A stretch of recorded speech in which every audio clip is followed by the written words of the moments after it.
Good morning. It is 8:21 a.m. on Monday, March 8th, 2021. I'm Christiana Ellis, and I've actually been up for a little while. This is 5 more minutes.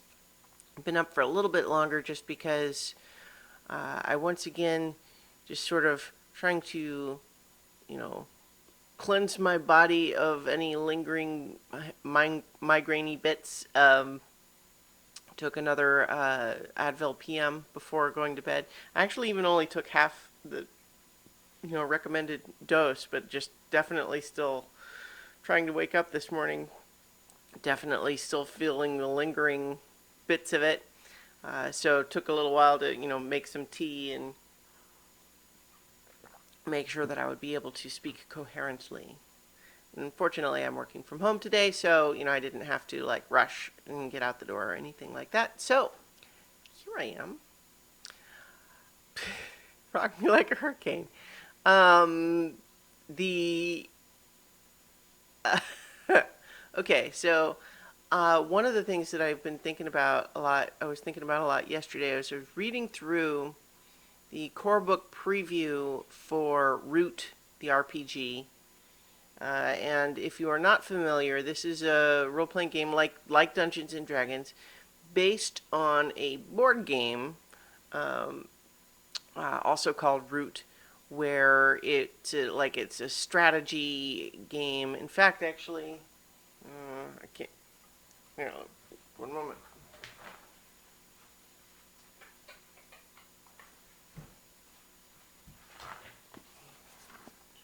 Root. So this is the board game, and as you can see, it's got like animal people and in a vaguely sort of medieval setting. And I have occasionally described the setting and the kind of the world as like part Redwall, part Disney's Robin Hood.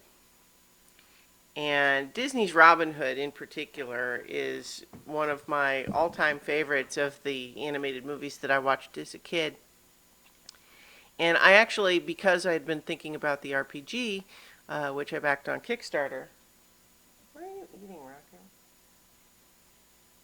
I don't know.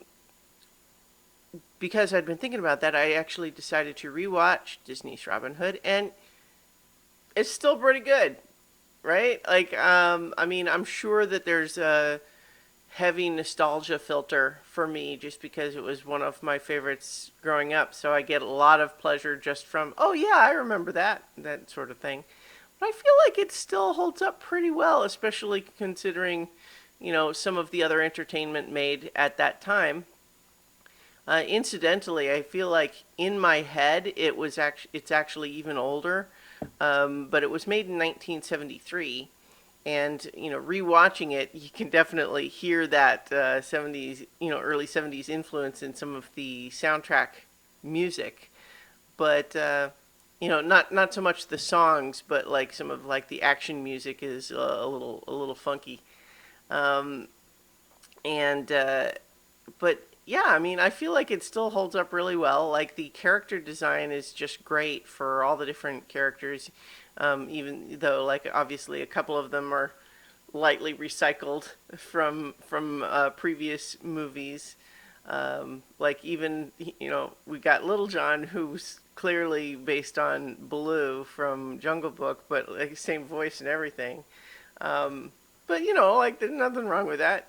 Um, and Sir Hiss, who's very much like Kaa from Jungle Book. But and there's been lots of videos showing how like a lot of the Disney movies of that era would sort of pseudo recycle animations.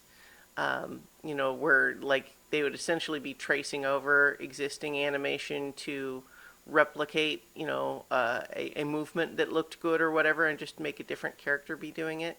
Yeah, and you know what? Like that's fine. Like I'm not complaining. But I think it's also, yeah, I don't know. I mean, I guess I don't want to necessarily just go on and on about Disney's Robin Hood, but I just feel like Robin in particular and Little John too are just very heroic in a real and in kind of pretty modest way, like um, and then there's he's not all machismo about stuff, like there's this whole sequence where they dress as lady fortune tellers, but again, it's like there's a little bit of intended inherent humor in the sense that they're dressing as ladies, but they don't make a big thing about it. Certainly, not Robin nor Little John are embarrassed about it. Um, and it's like, it's kind of fun. And, you know, um, there's some nice complexity in both Prince John and Sir Hiss and that whole relationship, and then of course with the Sheriff of Nottingham, and just there's like layers to all those characters. And Maid Marian, she never really gets into the fighting exactly, but she's certainly not a damsel in distress, right? Like there's never really a point where she's the one under threat. It's really always Robin that's in danger.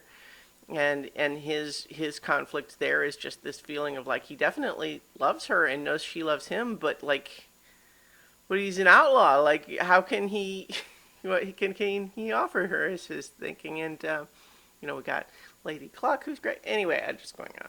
That's what I said I wasn't going to do. Anyway, I'll leave it there, and I will talk to you all tomorrow for 5 more minutes.